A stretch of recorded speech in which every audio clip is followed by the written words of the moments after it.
Ladies and gentlemen, welcome to Geek Boulevard. Steve here giving you my weekly review. I recently saw the latest installment in the Jurassic Park franchise, Jurassic World Rebirth. As usual, I'm here to give you the good, the bad, and my overall verdict. Jurassic World Rebirth is helmed by Gareth Edwards. It is rated PG-13 with a runtime of 2 hours and 13 minutes. Zora Bennett leads a team of skilled operatives to the most dangerous place on Earth, an island research facility for the original Jurassic Park. Their mission is to secure genetic material from dinosaurs whose DNA can provide life-saving benefits to mankind. As the top secret expedition becomes more and more risky, they soon make a sinister, shocking discovery that's been hidden from the world for decades. Let's get right to what I liked about this sequel. When I initially learned that another Jurassic World was going to be made, I was obviously rolling my eyes, and I'm sure most people were too. But once I learned that David Koepp was writing the screenplay, I started to, pay attention a little bit. He wrote the original Jurassic Park and The Lost World, which of course is not as well received as the original, but the hope was there that the studio really wanted to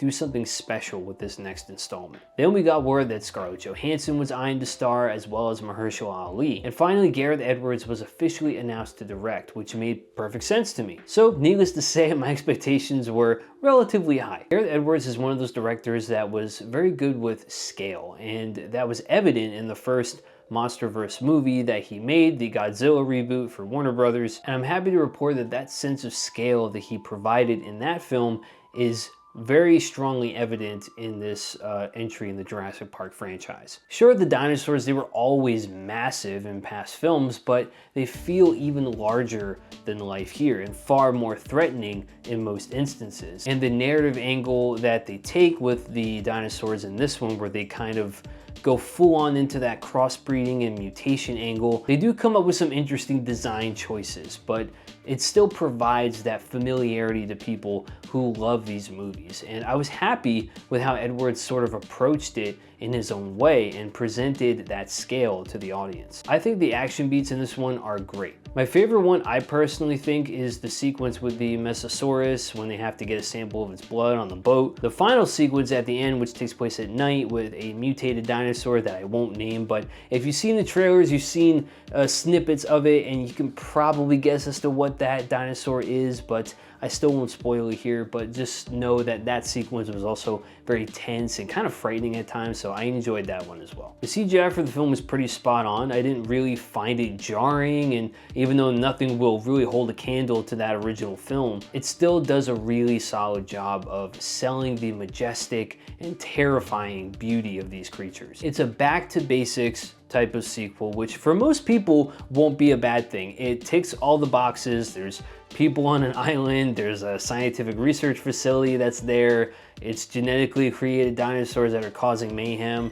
survivors are trying to escape the island. Like, it ticks all those boxes for sure. You can kind of see where I'm going with this though as I segue into the more negative aspects of the film, and the fact that this film is more of a back to basic story that kind of falls into the negatives for me. I just felt the story was kind of a step backwards as opposed to the status quo that was established with the previous Jurassic World films. In the previous trilogy, the dinosaurs are free to roam the world and humans have to try to learn to coexist with them. It felt like a natural evolution for the franchise, and now we're walking that back and keeping them mostly centered on an island far off near the equator. There were also hints in the World trilogy of like new dinos being created with the Indominus Rex and the Indoraptor, crossbreeding certain species and just mutating them outright. And these dinosaurs were turned into mutated freaks and essentially just abandoned on this island. It just felt like the type of story idea where you really don't have any ideas left, so you just think, you know what? Just gonna mutate some dinosaurs and give them different appendages and give them wings when one shouldn't have wings.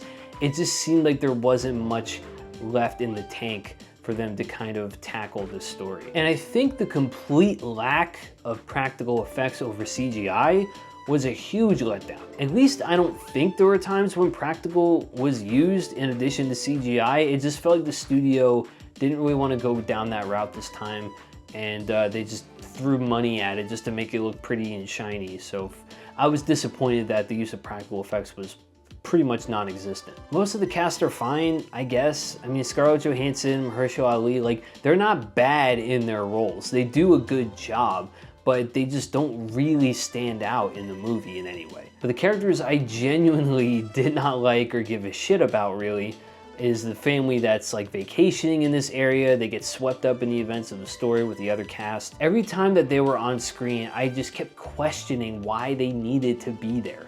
They don't really service the story really at all. They have an action sequence that involves a T-Rex, and it was really underwhelming, at least for me, and kind of stupid with how that whole sequence played out. After all is said and done, I'm going to give Jurassic World Rebirth a score of 3 out of 5. Gareth Edwards does a fine job with presenting a new sense of scale in this entry that I felt was lacking from past films.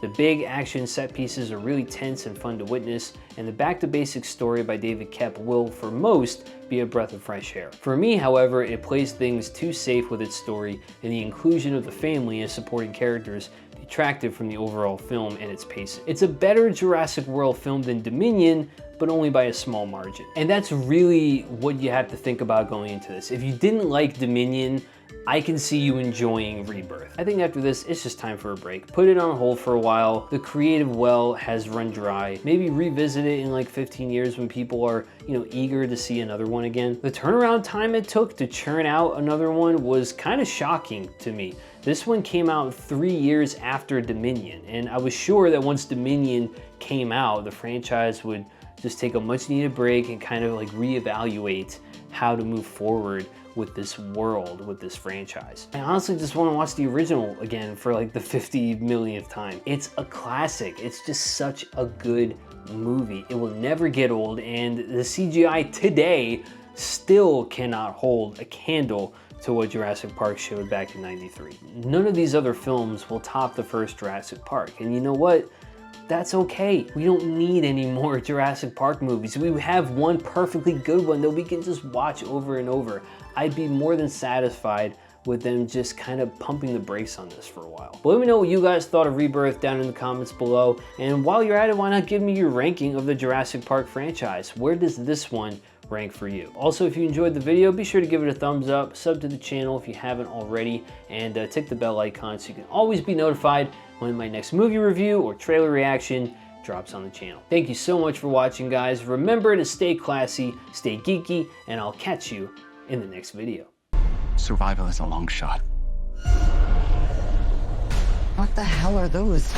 They're helping the mosasaur defend territory, stalk, hunt. None of what you just said is good.